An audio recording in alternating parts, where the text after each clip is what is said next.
Étant donné que tu n'es pas sage, parce que l'homme n'est pas sage, nous sommes nés insensés.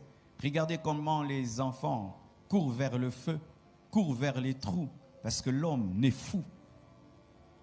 Et alors que nous sommes des fous, des fois nous prenons des décisions. Je veux diriger ma vie moi-même. Je suis fatigué de la Bible. Je suis fatigué des prédications.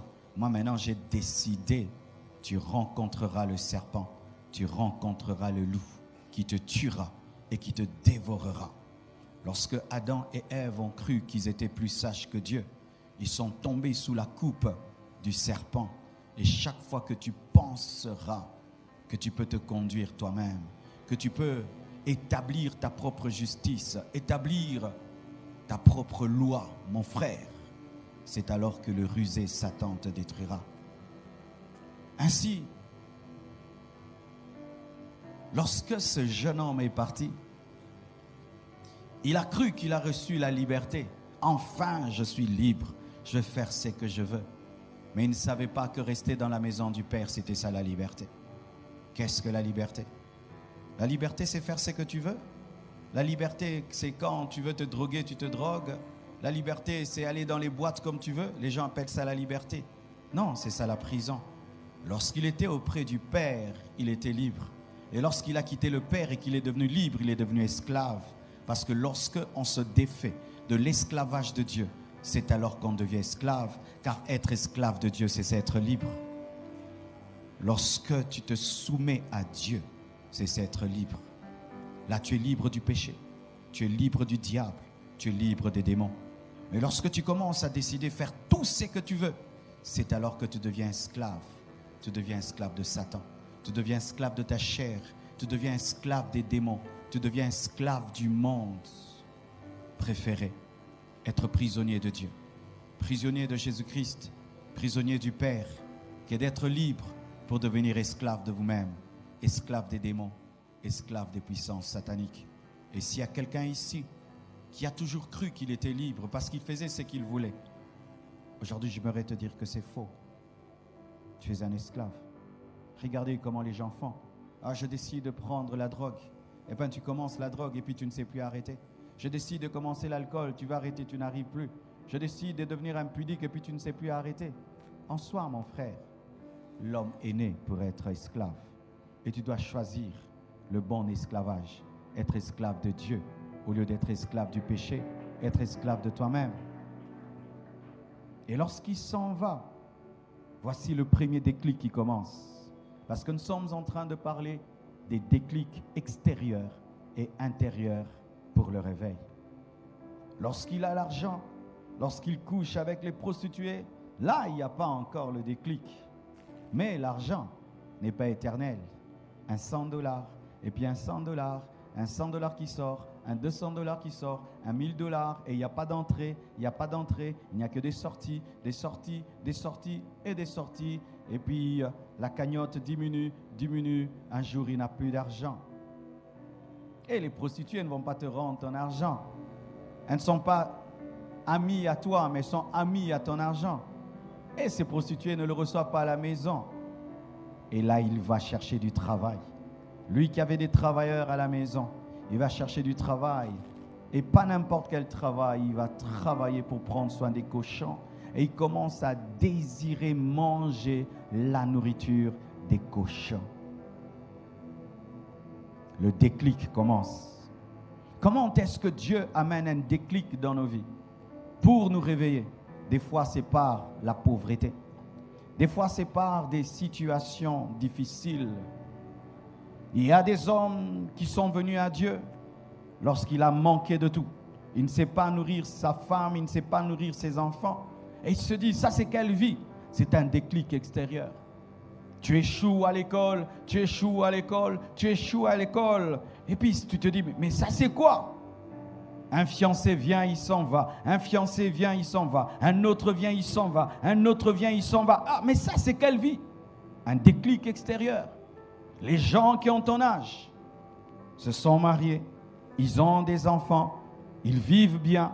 Mais toi, tu es toujours chez ton père, chez ta mère. Cette comparaison peut amener un déclic. Parce que ce jeune homme s'est comparé. Il s'est comparé aux serviteurs de son père. Il s'est comparé à ceux qui travaillaient pour son père et il s'est rendu compte que ceux qui travaillaient pour son père menaient une meilleure vie que lui et cela engendrait le déclic. Vois-tu les déclics extérieurs autour de toi? Des choses autour de toi qui doivent te réveiller. Comment le ministère d'Osborne a changé? C'était un déclic extérieur. Il est allé en Inde. Il a prié, il n'y avait pas de miracle. Il a échoué. Les Indiens se sont moqués de lui. Il est rentré chercher Dieu. C'était un déclic extérieur. Il y a quelqu'un qui vit à côté de toi qui est un challenge pour toi, pour que tu te réveilles. Il y a quelqu'un qui est fait de chair, qui est fait d'os comme toi, mais qui mène une vie qui doit te défier. C'est un déclic extérieur. Les serviteurs de son père étaient un déclic de réveil. Les hommes qui disent tout le temps « je m'en fous », ne se réveillent pas. Même les nations qui se sont développées, c'est des fois un chef d'État qui va visiter une autre nation et il se rend compte que son pays est en retard et il décide de changer son pays. Quand tu vois un chrétien comme toi qui mène une vie de sainteté, pendant que toi tu tombes et tu retombes dans le péché, c'est un déclic extérieur. Lorsque tu vois un chrétien comme toi qui a la communion avec Dieu, pendant que toi tu n'entends jamais la voix de Dieu, c'est un déclic extérieur. Lorsque tu vois un chrétien comme toi qui s'agenouille et qui prie, et Dieu l'entend, pendant que toi Dieu ne t'exauce jamais, c'est un déclic extérieur. Lorsque tu vois la vie de tes enfants en train de se détruire, cela fait de toi une femme de prière, c'est un déclic extérieur. Lorsque tu vois ta famille en train de sombrer, c'est un déclic extérieur. Il y a tellement de choses que Dieu fait autour de nous, afin de nous réveiller. Lorsque tu vois ce pays, c'est un déclic extérieur. Êtes-vous conscient des choses qui sont au dehors de vous, qui doivent vous réveiller? Des choses qui se passent autour de vous, qui doivent vous réveiller. Lorsque j'ai vu ma famille loin de Dieu, ça m'a poussé à jeûner chaque vendredi pour sa conversion. Lorsque j'ai vu mon ministère après 11 ans, je n'avais que 600 fidèles, ça m'a poussé à jeûner, prier et chercher Dieu. Je n'ai pas fait semblant pour dire que ça allait bien. Autour de moi, il y avait des plus petites églises, mais je savais que ce n'était pas le plan de Dieu pour ma vie.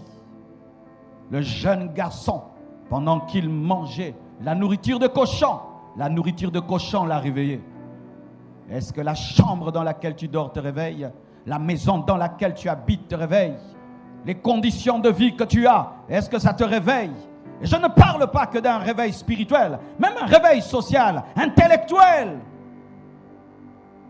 Pourquoi ce pays ne change pas? Parce que nous ne sommes pas conscients des déclics extérieurs. Comment des petits pays à côté de nous peuvent être aussi développés et que nous sommes appelés ce grand pays. Nous sommes dans la misère. Ouvrez vos yeux et réveillez-vous.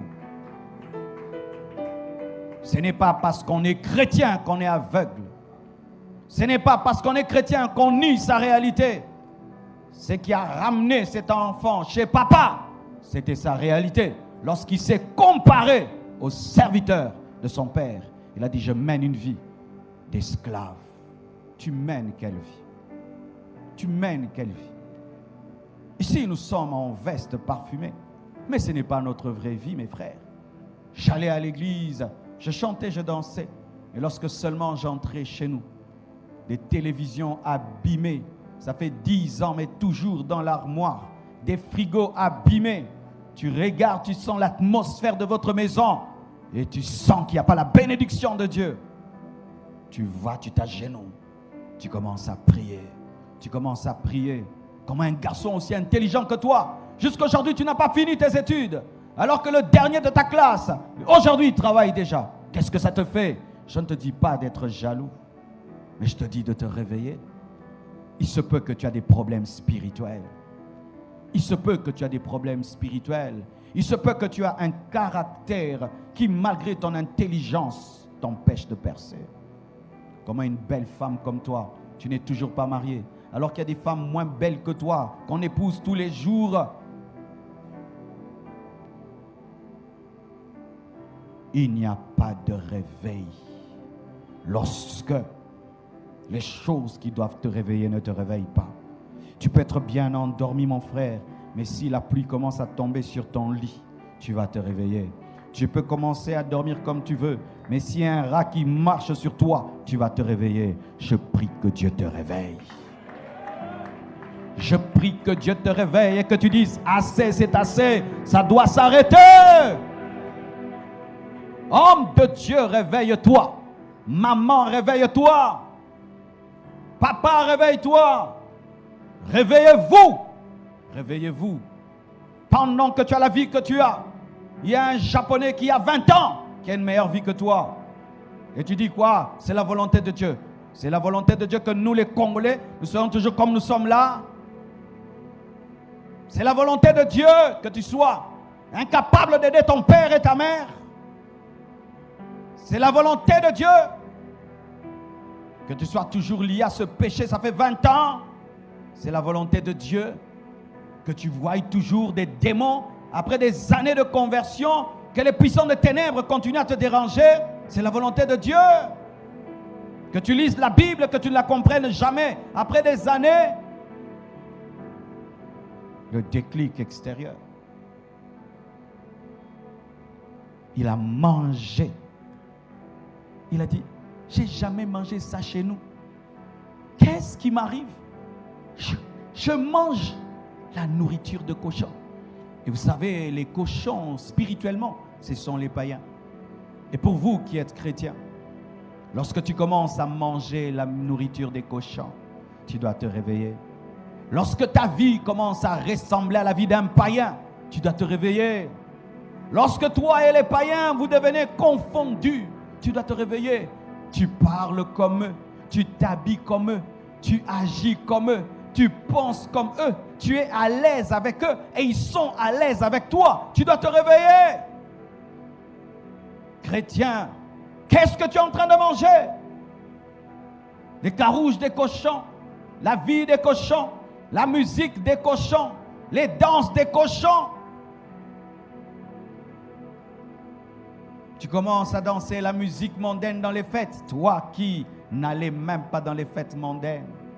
Tu commences à t'enivrer chez toi à la maison, toi qui ne touchais même pas l'alcool. Tu commences à porter des habits qui montrent ton corps, toi qui te cachais. Tu commences à parler comme une païenne, toi qui parlais toujours avec respect. Tu commences à voir l'attitude des païens alors que on t'appelait chrétien. Quand tu arrives à ce stade-là, où tu vois les païens être à l'aise avec toi, et un jour même un païen te prêchait et te dire, mon frère Zongela Nzambe, ça doit te réveiller, ça doit te réveiller, ça doit te réveiller, ça doit te réveiller. Et les déclics extérieurs ont comme but d'engendrer des déclics intérieurs. Parce que tant que l'extérieur n'influence pas l'intérieur, il n'y a pas de réveil. Parce que le réveil est intérieur avant d'être extérieur. Il faut que le cerveau se réveille pour que les yeux s'ouvrent. Lorsque tu dors, le premier organe qui dort, ce n'est pas l'œil, c'est le cerveau. Et ensuite, les yeux s'ouvrent. Et quand tu te réveilles, c'est le cerveau qui se réveille. Ensuite, tes yeux se réveillent. Le déclic extérieur a comme but d'engendrer un déclic intérieur.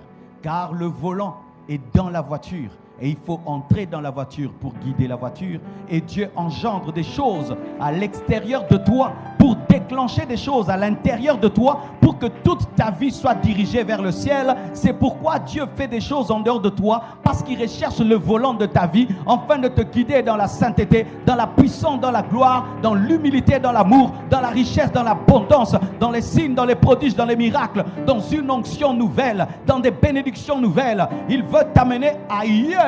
C'est pourquoi il fait des choses en dehors de toi pour prendre le contrôle de toi, parce que s'il prend le contrôle de toi, il peut commander ce qui est en dehors de toi, car si le cœur est touché, alors le corps va quitter les prostituées, alors le corps va quitter les cochons, mais il cherche le volant de ta vie par des choses qui sont à l'extérieur. Tout ce que tu vis dehors, cherche dedans. Tout ce que tu vis. Le problème aujourd'hui des hommes, les choses ne restent qu'à l'extérieur. Cette prédication est extérieure. C'est un déclic extérieur qui recherche un déclic intérieur. Si l'extérieur n'entre pas dans l'intérieur, tu es un canard spirituel. Tu es ces gens qui apprécient la prédication. Tu es ces gens qui aiment raconter leur vie mais sans prendre de décision. Regarde, mon père est mort, ma tante est morte, même âge, et tu dors sans prier, tu te réveilles sans prier. C'est un déclic extérieur qui a raté son but. Les choses qui se passent au dehors de toi, recherche des choses qui doivent se passer à l'intérieur de toi. Lorsque Osborne a échoué en Inde, un paralytique qui ne marche pas, un aveugle qui ne voit pas. Le but, ce n'était pas seulement s'arrêter là qu'il a échoué. Le but, c'était le dire, va maintenant me chercher. Quand il est allé chercher Dieu et qu'il s'est agenouillé, Jésus lui est apparu. Quand j'ai fait 11 ans avec 600 membres et que j'ai eu le déclic intérieur, j'ai quitté Limba, je suis allé à Limete. Et aujourd'hui, nous avons une communauté de 21 000 personnes. 21 000 personnes. Mes frères et sœurs, 14 ans après, je ne te prêche pas des choses que j'ai entendues. Je te parle de ma vie, mon frère. Arrêtez de rater les opportunités que Dieu vous donne pour changer vos vies. Arrêtez ça. Arrêtez de dire, ça m'énerve. Ça ne doit pas s'arrêter à la colère. Ça doit engendrer une décision. Ça doit engendrer une réflexion. Ça doit engendrer un voyage intérieur. Chaleria supra, manteleria subrea shaya. Avant d'aller à Paris, entre en toi-même. Avant d'aller dans le monde entier, entre en vous-même. Est-ce que tu prends le temps d'entrer en toi-même? La Bible dit, étant entré en lui-même, ayant voyagé en lui-même, voyage en toi-même. Qu'est-ce que je veux dire? Voyager en soi-même. Tu vois, nous sommes à Kinshasa, mais beaucoup d'entre nous sommes allés à Maluku, à Nsele, à Bibois, mais c'est à Kinshasa. Comme toi aussi, tu as ton intérieur, ton âme, ton esprit, mais tu ne connais rien de dedans. Parce que tu passes le temps à parler de la vie des autres. Oh, tel est ceci, tel est cela, et toi-même. Oh, tel est ceci, tel est cela, et toi-même. Tu ne fais que parler des autres. Tu connais tout sur les autres, mais rien sur toi. Tu connais les défauts de tout le monde, sauf tes défauts. Tu connais le scandale de tout le monde, sauf tes scandales intérieurs. Étant entré en lui-même, il a réfléchi. Chers chrétiens, nos cultes sont aujourd'hui bruyants. Du bruit. On chante du bruit, on prêche du bruit. Tout le temps dans le bruit. Tu habites à côté d'un bar. Chez vous à la maison, la télé est forte. Tu mets tout le temps ton téléphone. Quand est-ce que vous avez le temps d'être silencieux? Tous ceux qui réussissent à l'école ont des moments de silence pour étudier.